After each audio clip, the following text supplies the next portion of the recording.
안녕하세요. 오늘 샤브샤브를 먹방을 해보겠습니다. 당시 1억 갖고를 가지고 있던 이재명 성남시장은 결국 대장동 사업 목표에서 막대한 수익을 거둬간 천화동인 기로가 누구 거였는지를 이제서야 이의 일당들이라는 것을 알았다는 것은 민허가 과정 최종 책임자로서 직무 유기를 했거나 아니면 알고도 모른 척하는 것이 아닌가, 이런 새로운 의혹 제기가 가능할 것 같아요. 거기 하나만 제가 추가하면요. 지금 이제 천화동인 1호가요. 김만배 씨는 이제 옛날에는 그분 걸 하다가 지금 이제 본인 걸 하고 있고요. 그다음에 문재인 정부 때 검찰은 100% 유동규 씨 거다 이렇게 하고 있고요. 근데 지금 현재는요. 현재 유동규, 그다음에 옛날에 김만배, 그분이라는 과거의 김만배, 그다음에 나무, 그다음에 정민용 변호사, 그다음에 정영학 회계사, 모든 분이 지금 이게 이재명 척이다, 이렇게 총류다, 이렇게 말을 하고 있고요. 자, 이게 정부를 보십시오. 지금 이제 김만배 씨 거라면 2호, 3호는 누나하고 부인으로 되어 있습니다. 근데 1호는 이한성 앞으로 되어 있어요. 이한성은 이화영의 보좌관 출신입니다. 왜 다른 사람으로 해놨겠어요? 자, 그 다음에 두 번째 이유. 다른 데는 게 돈을 다 빼가지고 건물을 사거나 썼잖아요. 근데 1호는 절반이 남아있는 거예요. 김만배 씨가 이게 일부 돈을 펑펑 쓴 건 맞지만 다 쓴 게 아닙니다. 이재명 측 돈은 절반이 이게 남아있는 돈 아닙니까? 700억 이상이. 따라서 저는 이게 정상적으로 김만배 씨 거라면 2호, 3호처럼 돼야 되는데 그게 아니고 이게 이한성 이름 돼 있는 거나 아니면 이게 돈이 아직도 쓰지 않고 남아있는 거, 이런 거는 이게 이재명 측의 저수지가 분명하고, 이건 이게 100% 지금은 유동규 씨 거다 이렇게 주장하잖아요. 근데 유동규 씨는 산하기업의 일개 본부장에 불과합니다. 김만배 씨랑 나무 변호사가 바보입니까? 아무 권한도 없는 일개 본부장한테 700억이나 로비하겠습니까? 당연히 권한이 있는 사람한테 로비하는 거 아닙니까? 따라서 저는 이렇게 유동규한테 꼴을 자르면 안 된다, 이렇게 봅니다. 유동규 본부장이 원래는 검찰이 유동규 씨 거라고 봤었지만 갑자기 진술을 번복을 했거든요. 그 말을 어느 정도 믿을 수 있는 건가요? 저는 이제 민간업자들이요. 처음에는 이제 대선 때 아마 이재명 후보가 이게 되면 이게 본인들은 대충 묻힐 거로 생각했을 거고, 그러다 보니까 이제 대충 이게 의리를 지켜서 관화 장비 아닙니까, 유동규 씨가. 그러니까 이제 처음에는 이재명 측을 저는 이게 보여주면서 안 부르다가요. 근데 나중에 김문기 씨도 모른다고 하고 본인에게 측근을 하고 수모를 주고 여러 가지 이제 하다 보니까 이제 진실을 밝히고 있다, 저는 이래 봅니다. 네. 이 대표가 민간 사업자 영역의 지분을 어떻게 알겠어요? 그러니까 이거는 성남시 몫이 있고 민간업자 부분이 있기 때문에 그거는 이제 그들이 알아서 가져갈 몫이라고 보는 것이기 때문에 천화동인이 어떻게 분배되는지는 알 길이 없는 거죠. 문제는 이제 이것이 결국에는 이 대표 것이라고 주장을 하는데 그럴 가능성이 없다라고 얘기를 하는 근거가 있습니다. 이 얘기는 뭐냐면 지금 유동규 씨 같은 경우는 본인이 700억을 받아서 428억이에요. 그걸 받아서 이 대표에게 전달하는 역할뿐이 한 것이 없다라고 얘기를 해요. 네. 그런데 그 과정을 보면 굉장히 중요한 역할들을 하잖아요. 그런데 정민용 씨는 굉장히 이 대표의 표현을 빌리자면 그렇게 중요한 일이 아닙니다. 그럼에도 불구하고 100억을 받아요. 그리고 김만배 씨 후배는 120억을 받아요. 그러면 유동규 씨 역할은 이렇게 컸는데 아무것도 받지 않는다? 이거는 거의 상상할 수 없는 지금 그날이잖아요. 그러니까 이런 것들이 결국에는 이재명 대표 입장에서는 유동규 씨의 어떤 몫을 본인에게 다 넘기고 유동규 씨의 어떤 죄를 사해주는 그런 어떤 검찰의 의도가 이 안에 깔려 있는 것 아니냐라고 보는 것이고, 본인은 결백하다는 것을 계속해서 강조를 하고 있는 것입니다. 네, 지금 현재 각종 의견을 좀 제시해 주셨지만 어디까지나 수사와 재판 상황이 진행돼야 되는 과정이고 아직까지는 확정된 그런 사실은 아님을 다시 한번 말씀을 드립니다. 방금 말씀드렸던 그 수사의 또 다른 쟁점이 바로 이 지분 문제 그리고 이 배임 혐의입니다. 관련해서 저희가 그래픽을 준비했는데 검찰과 이재명 대표 측이 성남시가 환수한 액수에 대해서 이익에 대해서 좀 다른 의견을 지금 펼치고 있는데요. 검찰은 이제 성남시가 1,822억밖에 받지 않았고 민간업자의 이익이 최대한 부풀려졌다. 따라서 성남시에 손해를 입혔다라면서 배임 혐의를 강하게 주장하고 있지만 이재명 대표 측은 1,822억에다가 공원과 서판교 터널의 건설비 부담을 민간업자에게 했기 때문에 총 5,503억 정도 성남시가 이익이다. 다시 말해서 성남 성남시가 손해본 것은 없다 이렇게 주장을 하고 있습니다. 장윤주 변호사님, 이 상황에 대해서 어떻게 좀 해석하시는지. 검찰과 이제 이재명 대표 측을 바라보는 어떤 관점의 차이라고 볼 수 있을 것 같은데요. 네. 일단 그렇다고 하더라도 관점은 다르지만 팩트로는 결국에 확정이 1,822억 원을 환수한 것이 맞고, 그리고 제일공원도 세워졌고 소판교 터널도 분명히 이루어져서 성남 시민들에게 또 이익이 된 것만큼은 분명한 것 같습니다. 그것을 법적으로 성남시의 이익으로 볼 수 있겠느냐, 또는 이제 민간의 비용이냐, 또는 이 민간의 또는 손해가 되느냐, 이 부분을 놓고 좀 법적인 쟁점 차이가 있는 것으로 보이는데요. 사실 이 부분은 그렇게까지 본질적인 쟁점은 아니라고 생각이 듭니다. 결국에는 이재명 대표의 배임 혐의를 입증하기 위해서는 이재명 대표가 당시에 결재권자로서 일을 처리하면서 성남시에게 손해를 입히고 그 민간업자들에게는 이익을 주려고 하는 그런 배임의 고의가 있었다는 것, 그 부분을 검찰이 입증해내야 되는 것이지, 사실 이루어진 확정이익 또는 제1공원 같은 것이 뭐 비용인지 또는 이익인지 이런 부분이 본질적인 쟁점은 아니라고 보입니다. 다만 이재명 대표가 계속 얘기하는 것처럼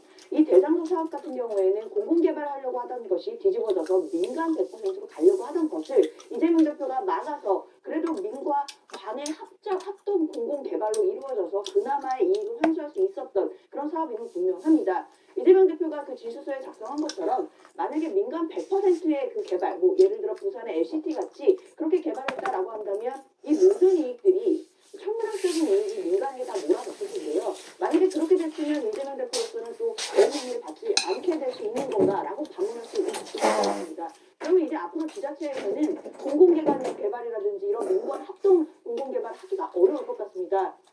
민간의 100%로 관련된 개발을 하게 해줬을 때는 사실 이런 배임 혐의 문제가 없는데, 이재명 대표처럼 그래도 성남시의 많은 부분을 이익을 환수하려고 노력했던 이런 사업에 대해서는 또 민간과 결탁해서 배임한 것이 아니냐라는 의심을 받고 있는 그런 지점이기 때문에 이 대표 입장에서는 굉장히 답답한 부분이 있을 것 같습니다. 네, 차장님, 지금 이 대표와 검찰 측의 신경전이 그야말로 좀 팽팽한 상황인데 네. 검찰은 다시 또 조사를 해야 된다는 입장입니다. 네. 근데 이 대표는 또 거기에 응하지 않겠다는 입장인데, 만약에 불출석할 경우에 검찰이 어떤 조치를 좀 취할 거라고 보시나요? 네. 그러니까 이제 만약에 출석 소환 통보를 했는데 불응한다라면 결국 이제 체포 동의안 쪽으로 이제 갈 수밖에 없는 상황입니다. 왜냐하면 오지 않겠다는 사람을 강제 수사할 수 있는 방법은 긴급 체포나 아니면 인신 구속을 통해서 이제 강제 수사력을 발동할 수밖에 없는데요. 그런데 이제 이재명 대표의 신분이 제1야당 대표다 보니까 일반 피의자처럼 똑같이 다루기는 좀 어려운 게 사실입니다. 네. 그러다 보니까 아마 한두 번 더 출석 소환 통보를 할 것이고요. 만약에 그럼에도 불구하고 끝까지 불응한다라면 결국 체포 동의, 법원으로부터 이 영장을 신청을 해서 체포 동의안을 국회에 보내는 이런 절차를 받게 되지 않을까, 이렇게 예상할 수 있을 것 같습니다. 근데 민주당이 거기에 응할까요? 민주당은 응하지 않을 가능성이 굉장히 높습니다. 이번 국회는 원래 국회법상 열리지 않아도 되는데 지금 오늘 벌써 이제 1월 말 아닙니까? 전혀 국회가 가동되지 않았음에도 불구하고 임시국회를 소집했는데, 이 임시국회를 소집한 이유를 지금 국민의힘 같은 여당에서는 어떻게 보냐면 노웅래 의원에 대한 체포동의안이 다시 제기가 되거나 아니면 이재명 대표가 대장동 사건으로 또는 성남FC 사건으로 검찰 소환조사를 받은 이후에 체포동의안이 국회에 올 것을 대비해서 임시국회를 연 거 아니냐, 이렇게 의심을 하고 있는 상황이기 때문에 앞으로 국회가 계속해서 열려있는 상황이라면 이재명 대표에 대한 체포동의안 처리가 사실상 어렵기 때문에 아마 이재명 대표 인신 구속 가능성은 좀 높지 않다, 이렇게 볼 수 있을 것 같습니다. 네, 검찰과 이 대표 측은 이제 2차 출석 조사를 놓고 줄다리기를 할 것으로 보입니다. 이재명 대표 목소리 들어보시겠습니다. 굳이 추가 소환을 하기 위해서 시간을 끌고 했던 질문 또 하고 제시한 자료 또 제시하고 질문을 지연하는 이런 행위야말로 국가 권력을 사유화하는 아주 잘못된 행동이라는 생각입니다. 네, 그럼 변호사님. 제가 보기에 그 검찰이 시간을 끌기 위해서요, 질문을 또 하고 이거는 이제 정말 말이 안 되는 거고요. 예를 들어 이제 저도 기회를 많이 보면 간단한 사건도 조사하는데 10시간 이상 걸리는 게 허다합니다. 지금 이제 10년이 넘는 사건, 대장동, 거기다 위례까지 수사하는데 어떻게 토요일 10시 반에 가서 9시까지 이게 끝낼 수가 있습니까? 이게 한 번에 끝내는 자체가 불가능한 거예요. 자꾸 이게 검찰이 시간 끌게 한다, 이렇게 지금 역으로 공개하고요. 그 다음에 중요한 게 형사소환법 200조를 보면요, 이래 되어 있습니다. 검사나 사법경찰 수사관이 필요하다고 판단하는 경우에는 피해자를 출석을 요구해서 이제 들을 수 있다 진술을. 이 말은 이제 검사의 권한이고 피해자는 의무입니다. 지금 이게 검사가 볼 때 한 번 가지고 이게 도저히 진실 밝기 어려우니까 한 번 더 출석해달라 요구하는 건 이게 검사의 권한이에요. 그리고 이게 이재명 대표는 피의자입니다. 피의자. 이거는 이제 의무입니다. 본인이 가고 싶다고 가기 싫다고 안 가는 게 아니에요. 이 이재명 대표 수사는 정국민이 지키고 있습니다. 정국민 속에는 수많은 피의자들도 있어요. 저에게 피의자들이 이재명 대표는 왜 이렇게 특권을 많이 요구하느냐? 우리는 이게 검사가 오라면 오고 가라면 가는데 본인이 시간도 정하고 뭐 참 이게 아주 국민들한테 저는 이게 나쁜 법치에 대해서 나쁜 신호를 줄 수 있다 이렇게 보이고요. 다시 이게 저는 요구할 걸로 봐요. 근데 이번에 안 가면 당연히 저는 체포영장을 발부해서 강제력에 수사를 해야 된다 이렇게 봅니다. 변호사님 어떻게 보십니까? 지금은 수사 중이기 때문에요. 진짜 이른바 검찰의 시간입니다. 검찰이 주도하에서 수사도 하고 있는 것이고 그 사법 시스템에 넣을지 안 넣을지도 검찰이 일방적으로 결정을 하는 것이기 때문에요. 지금 확보하고 있는 증거가 어느 정도 되는지 우리는 알 수 없지만 검찰이 그것을 보여줄지 안 보여줄지도 지금 검찰이 있습니다. 재판에 넘어가서야 그 증거들도 다 제시되게 되고 그 재판에 가서야 실질적으로 피고인과 어떤 검사의 그 무기 배등의 원칙이 이루어질 수 있다라고 볼 수 있을 것 같은데요.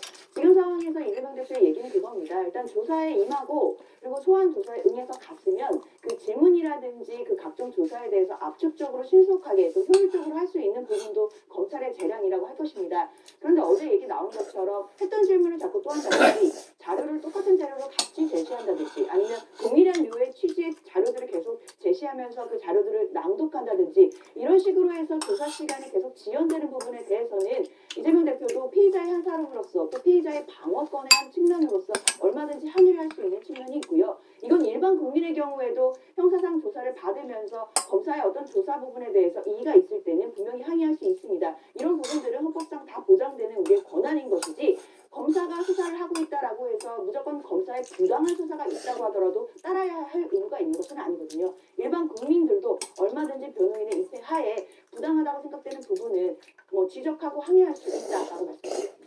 이재명 대표가 특권을 요구한 건 하나 있죠. 그러니까 평일이 아니라 토요일 날 좀 수사를 받게 해달라. 야당 대표로서 뭐 해야 될 일이 있기 때문에 편의 정도를 요구한 것이지 사실 다른 거를 지금 요구한 건 없잖아요. 그러니까 한동훈 법무부 장관이 지금 핸드폰에 비번을 알려주지 않았습니다. 그건 어떻게 보면 같은 검찰 소속인데도 불구하고 거기에 수사를 협조 안 하는 그런 부분이 특권의 어떤 해석을 할 수가 있는 부분이지 이런 정도라 그러면 방어권에서 크게 벗어나지 않는 것인데 그걸 특권이라고 해석하는 것 자체가 저는 잘못됐다라고 봅니다. 네, 소장님 지금 어쨌든 이 대표가 본인이 직접 기소될 것이다 이렇게 얘기를 하고 있는 상황이잖아요. 구속이든 불구속이든 기소가 된다면 민주당 내에서 이 부정부패 혐의로 기소된 당직자 직무를 정지하도록 하는 당헌 80조 논란이 될 수밖에 없을 것 같습니다. 그 조항이 분명히 있는데 최근에 이제 거기 추가된 부분이 이것이 정치 탄압이다라고 해석할 경우에는 제외한다는 항목이 있어요. 그런데 많은 지금 야당 지지자들이라든가 야당 당원들은 이 부분이 정치 탄압에 해당이 된다라고 해석을 하는 분들이 꽤 있습니다. 그렇다 그러면 뭐 그 부분에서 윤리소위라든가 이런 데서 판단하겠죠. 이것이 어디에 해당된다는 것이. 그렇다 그러면은 그 조항이 적용이 저는 당 내부에서는 안 될 가능성이 매우 높다라고 봅니다. 네, 이럴 경우에는 아마 검찰이 구속영장을 청구할 수도 있는데 청구한다 그래서 곧 이것이 발부로 이어질 거라고 생각하지 않아요. 왜냐하면 이 발부는 법원의 이제 권한인 것이고 가장 중요한 건 증거인멸이라든가 조주우려인데 뭐 이런 부분에서 뭐 해당 사항이 없잖아요. 그렇기 때문에 저는 발부도 가능성이 없고 발부 만약에 된다고 하더라도 국회에 오면 지금 야당이 과반을 넘기고 있기 때문에 이게 동의받기 어렵다 이렇게 봅니다. 네, 지금 현재 이재명 대표 방금 말씀하신 당대표 직무에 대한 당내 논의 문제도 있겠지만 아무래도 이제 검찰에서 구속영장 청구를 연기하는 잘 먹었어. 그야말로 2월에 이재명 대표를 비롯한